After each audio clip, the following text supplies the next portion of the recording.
The first time they laughed at her, Marcy was holding a tray of orange juice.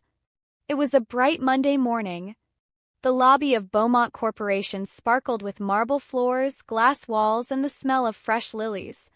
Employees in high heels and suits walked by quickly, holding coffee cups and talking on phones. Then Marcy stepped in. She wore a long, plain yellow dress, her hair tied in a soft bun. Her round glasses slipped down her nose, and her shoes made tiny squeaks on the clean floor. "Who's that?" one woman whispered. "I think she's the CEO's wife," another replied with wide eyes. "No way," the first one said, snorting. "She looks like a school librarian. And that dress? My grandma wouldn't wear that." Laughter. Quiet but sharp. Marcy heard it. She smiled anyway. She had brought breakfast for her husband, Samuel Sanders, the CEO of Beaumont. He worked hard, often skipping meals, and she thought a surprise might make him smile. She stood at the front desk, waiting politely, tray in hand. Her hands trembled slightly, but her heart was calm. She had always been like that, quiet on the outside, strong on the inside. Samuel came down a few minutes later. When he saw her, his face lit up. "Marcy," he said warmly, kissing her forehead. "You didn't have to do this." "I wanted to," she said. "You forgot breakfast again." Two women who had laughed earlier froze. They stared as Samuel gently took the tray from her, touched her hand, and whispered something that made Marcy giggle. They couldn't believe it. This man, tall, handsome, rich, powerful, was in love with her? That day, whispers turned into rumors. Rumors turned into social media posts. Marcy's photo was shared online. Strangers judged her hair, her dress, her skin, her smile. But Marcy didn't say a word. She went home, changed into her favorite nightgown, and waited for Samuel. That night, they ate dinner on the floor, watching cartoons. He rubbed her feet. She kissed his nose. It was peaceful, like rain on a tin roof. A small, quiet love. But the world wasn't quiet. Not at all. The story of Marcy and Samuel had started 2 years earlier. He was already a rising star in the business world, and she was working as a librarian at a small community school. They met at a book donation event. Samuel had walked in with cameras flashing. Marcy hadn't even looked up. She was too busy organizing alphabet blocks for the children. Later, when he asked her name, she simply said, "Marcy." "And your last name?" he had asked. "Just Marcy," she replied with a soft laugh. He liked that. He liked her. While others tried to impress him with flashy clothes and loud talk, Marcy asked him about his favorite childhood book. He told her it was The Little Prince. "Mine too," she whispered, eyes wide. Their story began that day. It was slow, sweet, and quiet, like a flower opening at sunrise. He brought her soup when she was sick. She taught him to make yam porridge. He shared his dreams. She shared her fears. They made paper boats on Sundays and let them float in the bathtub. The world didn't notice them then. But after they got married, everything changed. Their wedding was simple. No fireworks, no big media coverage. Just close friends and family under a mango tree in Marcy's village. She wore a cream-colored lace dress and walked barefoot on the red sand. Samuel wore a white agbada with gold threads. When he saw her walking toward him, his eyes filled with tears. "You look like home," he whispered. And in that moment, Marcy believed she was the luckiest girl alive. But Beaumont's board of directors didn't agree. "She's too plain. She doesn't belong. Is this some charity project?" Samuel ignored them. He brought her to meetings, took her to business trips, and spoke gently about her to his colleagues. "She keeps me grounded," he would say. "She reminds me who I am." Marcy, though shy, always smiled politely, always dressed modestly, always tried to understand the business world he belonged to. But no matter how hard she tried, she always felt like an outsider. One afternoon, a journalist sent Marcy an email titled, "How does it feel to be the most unlikely CEO's wife?" She didn't reply. Another headline read, "The Woman Who Didn't Fit In." She didn't cry. But one evening, while folding Samuel's shirts, she paused. Her hands began to shake. She sat on the bed and whispered, "Maybe they're right." Samuel found her there, eyes watery, face pale. "Marcy, what's wrong?" "I'm not good enough," she said. "Not for your world." He knelt in front of her, cupping her face. "Then I'll leave that world behind," he said. "You are my world." She smiled faintly, kissed his forehead, and said, "No. Just don't let go of my hand." He never did. As their first wedding anniversary approached, Marcy didn't expect anything big. She was never one for parties or diamonds. But Samuel had other plans. "Pack a small bag," he said one morning. "We're leaving the country." She laughed. "Why? Did the board finally fire you?"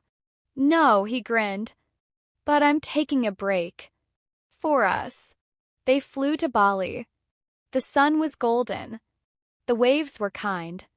Marcy walked barefoot on white sand, wearing flowing dresses Samuel picked for her. They danced under moonlight, ate breakfast by waterfalls, and spoke to no one but each other. One night, he gave her a small gift box. Inside was a gold anklet with tiny engraved letters, M&S always ours. Her hands covered her mouth. "Samuel, do you like it?" "I love it," she cried, and he held her until morning. That trip gave her peace. For a little while, the world disappeared. Just Marcy and Samuel like when they first met. But peace, like sunsets, never lasts forever. They returned home 2 weeks later. Everything seemed the same. Samuel went back to work. Marcy stayed home, reading, gardening, smiling to herself. Until the headlines came.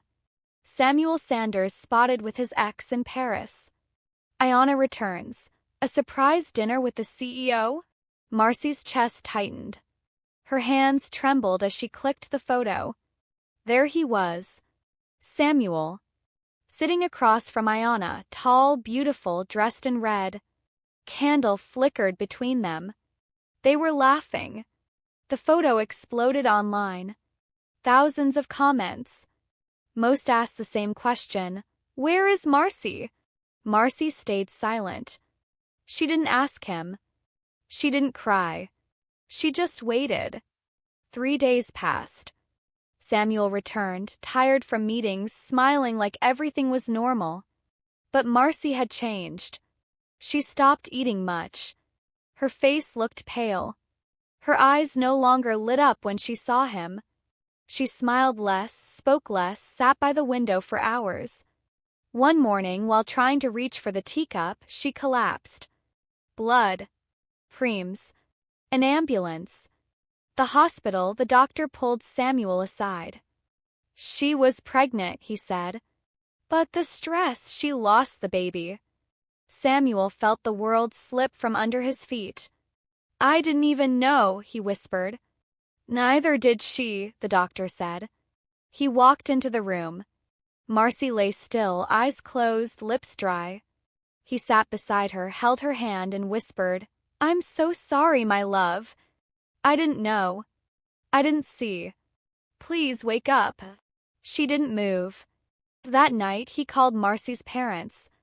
They came to the hospital, carrying a small prayer book and her favorite scarf.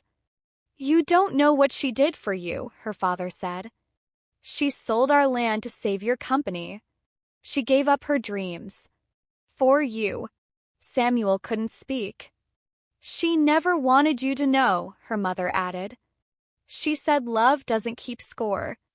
Tears filled his eyes. He left the hospital in the middle of the night and sat in his car, staring at the stars. I failed her, he whispered. But I will never fail her again. And so began the fire. The first sound Marcy heard when she woke up was a beeping machine.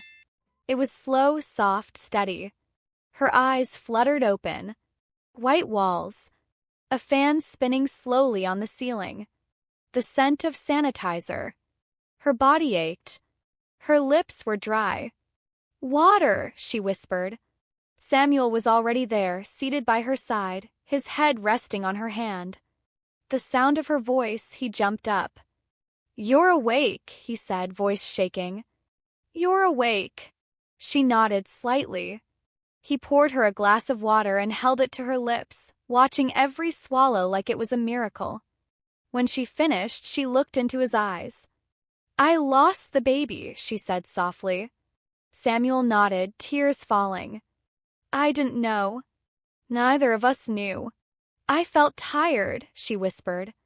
But I thought it was just the stress. He held her close, not saying a word. His strong arms wrapped around her like a shield. But her heart felt like glass, cracked from inside, cold, fragile. That night, he didn't leave her side. He sat in the chair, holding her hand, watching her breathe. But even love couldn't erase the pain. The next few weeks were quiet. Marcy was discharged. She returned home to their big house with the soft carpets, wide windows, and the silence that now felt heavier than before. Samuel hired a private nurse. Canceled all meetings. He brought her flowers every morning and whispered sweet things every night, till Marcy barely spoke. She moved like a ghost, floating through the house in oversized sweaters and quiet slippers. She didn't read. She didn't garden. She barely looked at her phone. One afternoon, Samuel opened her laptop and found a folder labeled Proof. Inside were screenshots of gossip articles, cruel comments, edited photos, and blogs mocking her dress, her face, her voice, even her laughter. One line stood out. Maybe he married her out of pity. Samuel slammed the laptop shut. His face burned. He had been blind for too long. Marcy had been fighting a war while he was sipping champagne at board meetings. That night, he sat with her on the bed. Marcy, he said gently. Talk to me. She looked at him. Her eyes were deep, dark, tired. Do you love me? She asked. He froze. Of course I do. Then why didn't you protect me? I tried. No, she said, voice trembling. You let them laugh.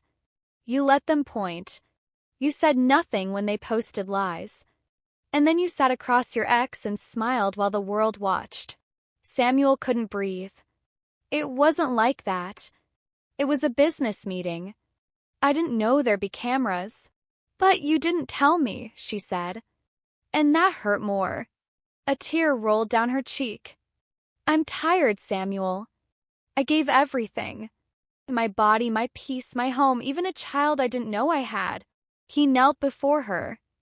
I'll fix this, he said. I'll fight for you now. Not quietly. Not behind closed doors. Everyone will hear me. Everyone will see. She looked away. Let them see, she whispered. Let them see what pain looks like. The next day, Samuel made his first move. He called his legal team and ordered them to file lawsuits against every media outlet that spread lies about Marcy. Defamation, invasion of privacy, mental abuse. He called the company's PR firm and released a statement. My wife, Marcy Sanders, is not just the woman I love. She is my peace, my strength, my mirror. Any attack on her is an attack on me. The internet exploded. Some called him dramatic. Others clapped. Marcy watched from the bedroom. She didn't smile, but her eyes blinked slower. Her fingers stopped shaking. She breathed deeper. For the first time, Samuel wasn't just loving her in private. He was protecting her in public. He went further. He showed up at Ayana's hotel room with cameras waiting outside. What is this, Samuel? She asked, folding her arms. This is closure, he said. Stay away from me. Stay away from my wife. But we were friends. No, he cut her off. You were a page in a book I've already closed. He walked away without looking back. That clip went viral. Some said he was a fool. Others said he was a man in love. Marcy said nothing. But later that night she took a shower, brushed her hair, and wore her favorite floral dress again. 1 week later, Marcy sat on the porch, sipping warm Zobo. Samuel joined her with a small brown envelope. "What's that?" she asked. He handed it to her. Inside was a new set of documents. Ownership transfer papers. 50% of Beaumont Corporation, now in her name. Marcy gasped. "Why would you?" "Because it's yours," he said. "This company wouldn't exist without you. And I want the world to know it." Her hands shook. "But I don't know anything about business." "I'll teach you. Just be you." She placed the envelope on the table. "I'm not ready," she whispered. "But thank you." He smiled. "You don't have to be ready today. Just know it's waiting." Like I waited. The days grew warmer. Marcy began to step outside more. The nurse left. She started reading again, fairy tales, mysteries, old African poetry. One evening, she made jollof rice and fried plantains. Samuel ate with both hands, laughing like a boy. "I've missed this," he said. "So have I," she replied softly. Later that night, as he rubbed her feet, she looked at him and asked, "Do you still love me?" He paused, then touched her chest gently. "With everything," he said. And for the first time in months, Marcy smiled without pain behind it. But the world still watched. Some women at Beaumont still whispered. Some magazines still printed ugly headlines. But Marcy had changed. She didn't hide anymore. She walked taller. She answered emails. She even helped design a new office reading space for the company staff. Till there were bad days. Sometimes she'd wake up crying. Sometimes she couldn't stand the sight of her phone. Some nights she'd clutch her stomach, feeling the empty space where a baby once lived. But Samuel never left. He held her hand through every wave. He never said, "It's okay." He only said, "I'm here." And somehow that was enough. One morning, Marcy walked into the company building for the first time since her collapse. She wore a wine-colored gown, matching heels, and a thin gold belt. Her hair was braided into a crown. Her eyes were soft but steady. As she walked past the front desk, the same two women from before froze. "She's back," one whispered. "She looks different," the other replied. Marcy turned. She heard them. She smiled. And then, to everyone's surprise, she spoke. "I've always been here," she said. "You just didn't see me." Then she walked to the elevator and disappeared behind golden doors. Samuel watched the security footage later that night. He laughed. He clapped. He sent the clip to her phone with one message. "The Queen has returned." Marcy didn't reply. But that night she held him tighter in bed. Not because she needed him, but because she was beginning to need herself again, too. As Beaumont Corporation's 10th anniversary approached, the entire company buzzed with excitement. A grand gala was being planned at the city's tallest hotel. Important guests, government officials, and international investors were all expected. Samuel was asked if he'd attend alone. He answered with just one word, "No." Marcy wasn't sure she was ready.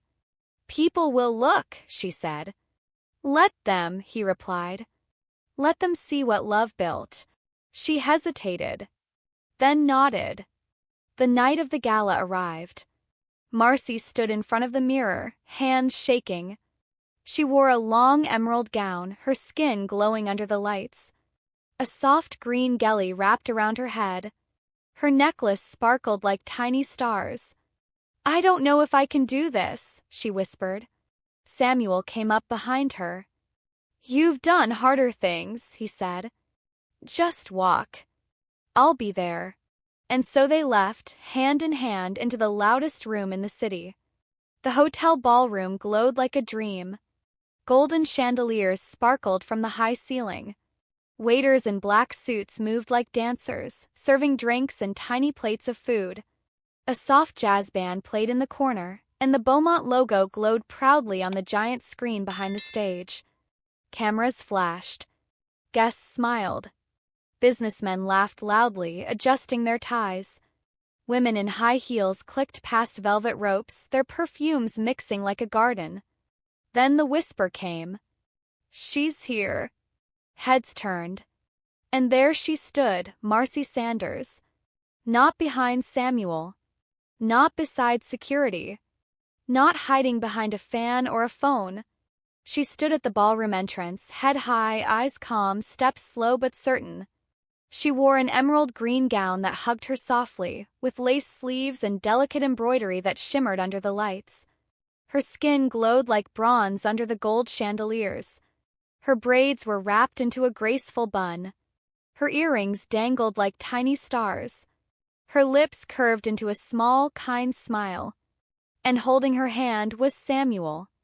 But even he was watching her like she was the only light in the room. Gasps followed her as she walked through the crowd. Not because of her beauty. Not because of her dress. But because of the way she moved, as if she had nothing to prove. No loud makeup. No loud words. Just presence. The same women who once whispered behind their phones now whispered again, but this time in awe. She looks so different. She's glowing. She owns the room. They didn't know that Marcy had spent the entire morning shaking, crying, sitting in silence. They didn't know she had whispered, "I can't," 3 times while holding the bedroom door.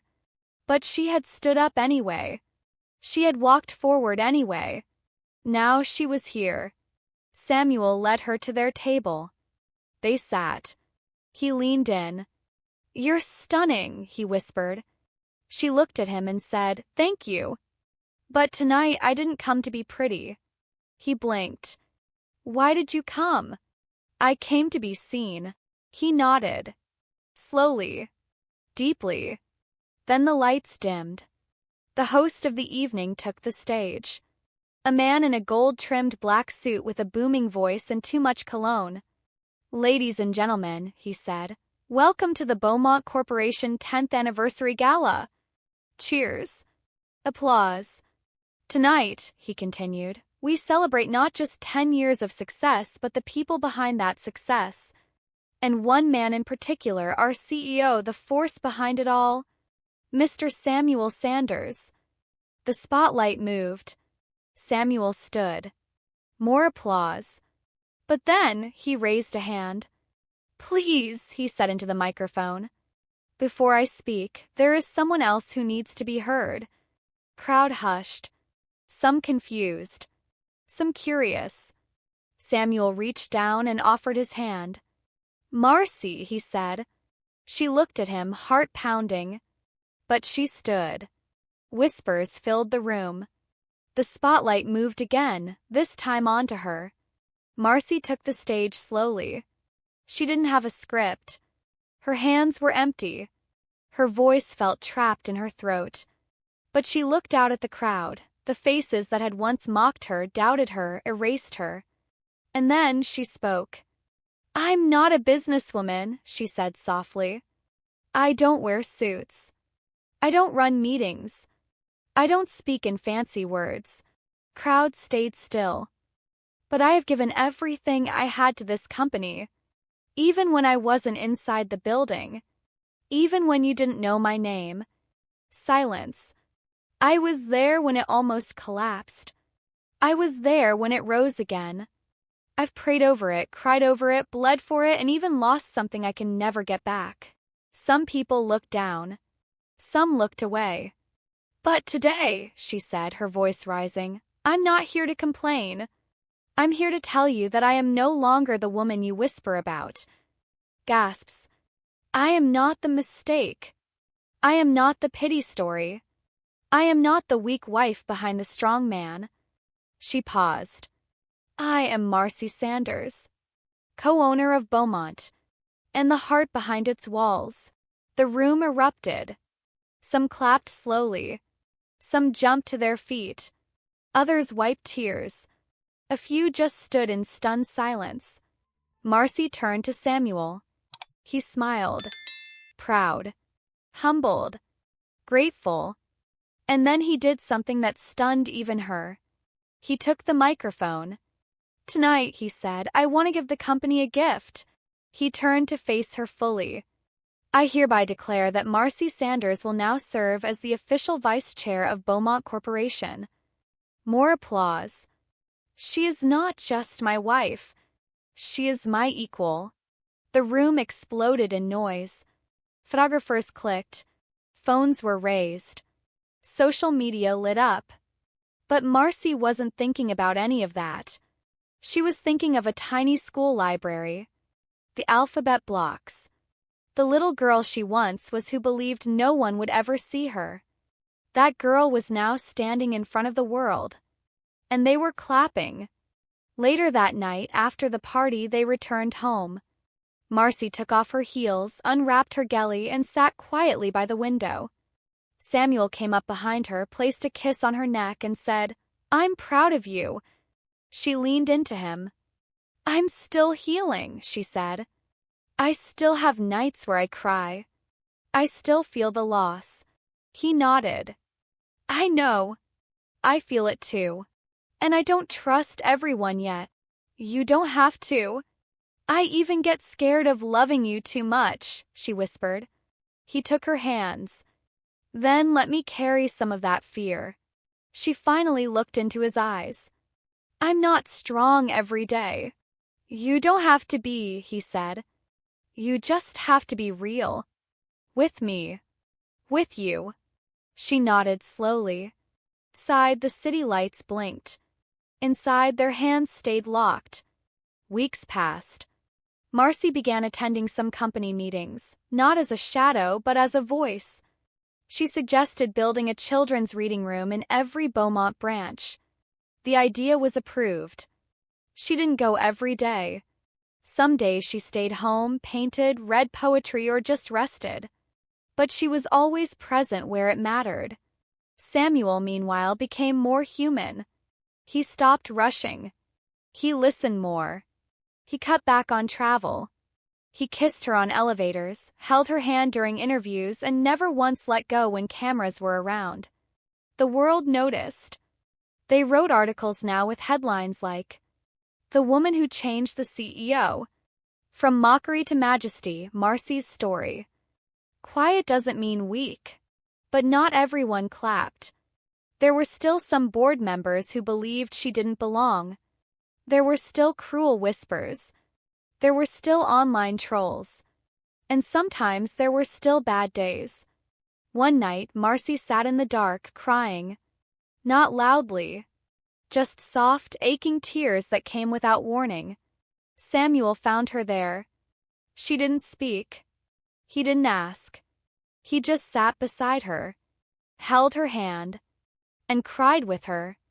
Not as a husband. Not as a CEO. Just as a man. A man who loved a woman the world didn't understand, but who had become his everything. The final piece of their story came one morning during a leadership retreat. Samuel stood before a hall of young business leaders, giving a speech about integrity, success, and vision. Then someone asked, "What's the secret to your success?" He paused, then smiled. "My wife," he said. "She believed in me before I believed in myself. She gave everything. And she never asked for anything in return." He looked toward the side of the stage. Marcy stood there, holding a cup of tea, her eyes glowing. "She is the root," he said. "Without her, I am just a falling leaf." That night, as they walked home from the event, Marcy turned to him. "Do you think people really see me now?" He smiled. "I don't care if they do," he said. "Because I do. And maybe now you do too." She nodded. "I do." Then quietly she whispered, "And I see you too." But as they entered their house, Marcy paused at the door. She looked back into the night.